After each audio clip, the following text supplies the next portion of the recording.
The NCAA moon-stomped over the remains of Kansas big man Silvio De Sousa's college career on Friday evening, handing out one of the stronger punishments in its history against a Division I men's basketball player. The Jayhawks sophomore, who has not played a game in 2018-19, has been ruled ineligible for the remainder of this season and the entirety of 2019-20. De Sousa's two-year ban by the Student Athlete Reinstatement Committee comes 4 days removed from former Miami player Juan Hernandez being given a suspension that would last nearly a season and a half. Hernandez promptly declared for the NBA draft and left college after the NCAA's verdict came down. De Sousa may well do the same in short order. Kansas will appeal, but those official countermoves seldom succeed. De Sousa is guilty of having a guardian allegedly seek money for his basketball services. He's guilty, so far as we can tell, of being a teenager incapable of altering the motivations of an adult. The NCAA can't punish the adult for any foul directly, so it is slashing the career, with real long-term implications on De Sousa's professional prospects. Of a 20-year-old, the only people that are getting hurt here are the kids. One coach who's felt the effects of NCAA investigations told CBS Sports, "The kids are actually being preyed upon by adults, and for that they are punished. Most American citizens, if they look at the rules and the things the kids have to agree to be eligible, the declarations themselves are criminal if you really look at it." Kansas reacted about as harshly as you'll ever see from an athletic director and a coach. "We are shocked and incensed by today's decision," Kansas AD Jeff Long said. "This was clearly an unfair and punitive ruling for a young man who had no knowledge of any NCAA violation, nor did Silvio personally benefit from the violation." Bill Self took direct aim on Indianapolis, all but daring the NCAA to try and dream up something worse. "In my 30-plus years of coaching college basketball, I have never witnessed such a mean-spirited and vindictive punishment against a young man who did nothing wrong," Self said.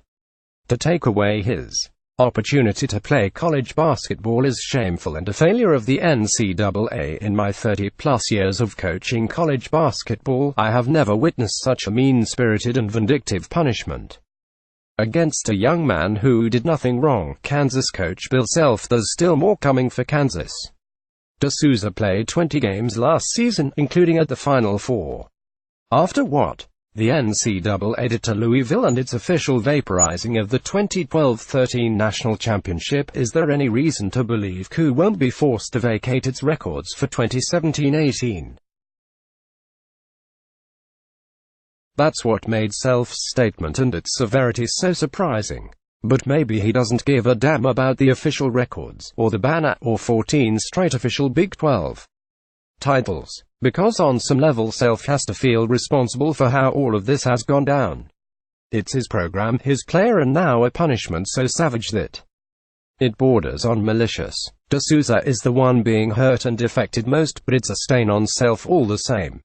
He's had NCAA complications before, but never to this magnitude. Let the record show, however, that while assistant coaches have pleaded guilty and Rick Pitino was fired by Louisville, the only people who have been punished by the NCAA to this point are the players.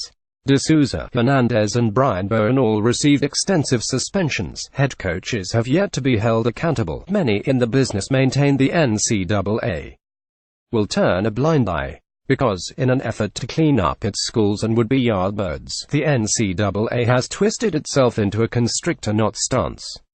Of course, if schools and family members of prospects wanted to get around the cheating, they could always use the "my child didn't know" logic. It worked for Cam Newton at Auburn. But then this rule was applied, so some sort of punishment had to come down. But 2 years. It's not a statement, it's a rebuke so harsh the NCAA comes off as soulless. Let me be clear, you have to punish De Sousa in a situation like this. To not punish is to encourage more loophole jumping. Preventative measures are necessarily in absence of blowing up the whole arrangement, and many want to see the dynamite, but there's a chasm between letting someone walk free and putting them in what amounts to a near-life sentence in college athletics. Why not be creative in adjudication? The Student-Athlete Reinstatement Committee should have ruled De Sousa ineligible for 2018-19. That's it. It's a bitter pill, but still sends a message and is understandable. Then you keep Kansas on the hook this way, allow De Sousa to transfer and be eligible next season at the school of his choice pending NCAA and conference clearance.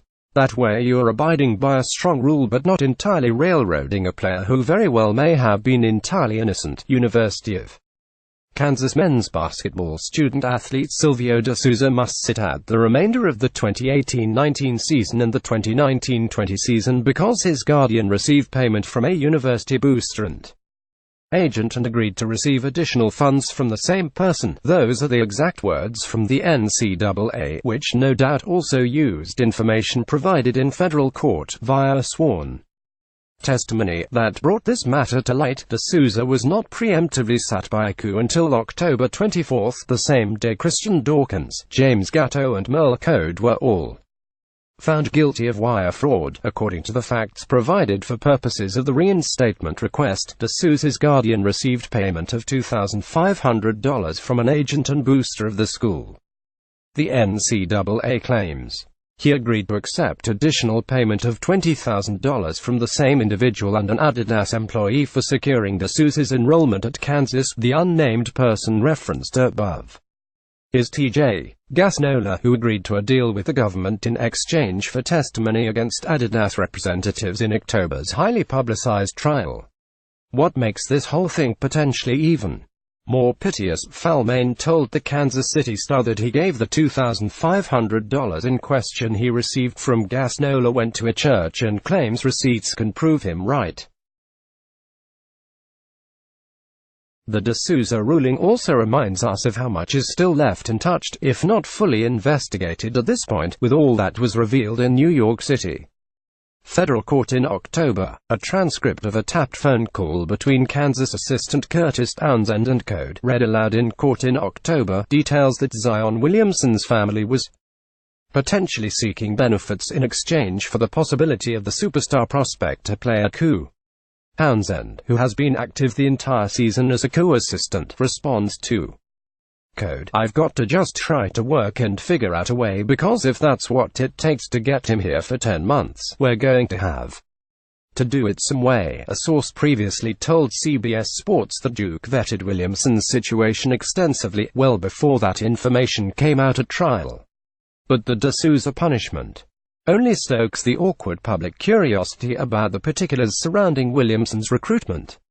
There is still so much left to sort through and many decisions, punishments, non-punishments and who knows what else that's still to come. It's hard to square how the NCAA's decision-makers responsible for rulings like this can truly be satisfied with what they did to De Sousa. It feels vengeful, nasty. It feels like there has to be a better way. But it also feels like the NCAA is incapable of changing it, even if it wants to. The coaches and programs can wait. We'll just have to see when and if the time comes. The players are the ones forced to take the worst first.